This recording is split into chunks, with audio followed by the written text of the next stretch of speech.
2 minus 9 gives us negative 7. And again, here we have 2 minus 9, which gives us negative 7.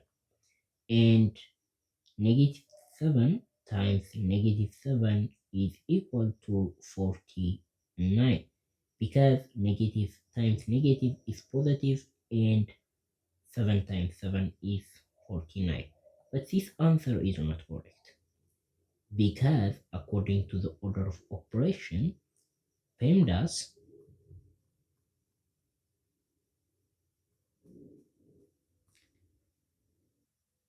P stands for parentheses, E stands for exponent, M and D stand for multiplication and division, A and S stand for addition and subtraction.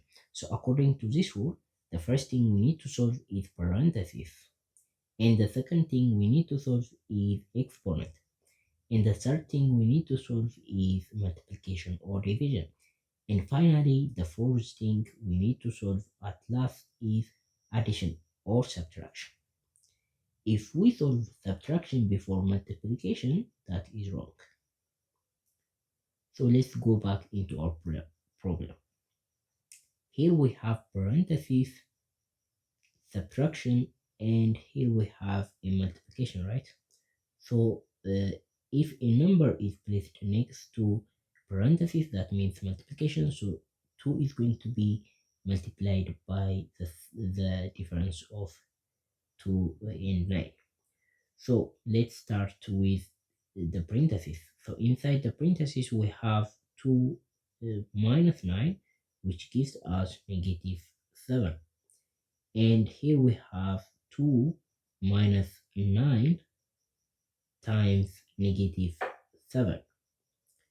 So here we have multiplication and subtraction. So multiplication has a higher priority than subtraction. Therefore, we need to do the multiplication before the subtraction.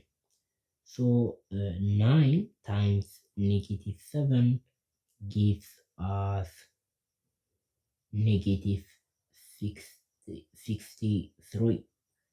So 2 minus negative 63 gives us positive 65. Why? Because negative minus negative is positive, right? So it gives us positive 65. So the final answer to this question is 65.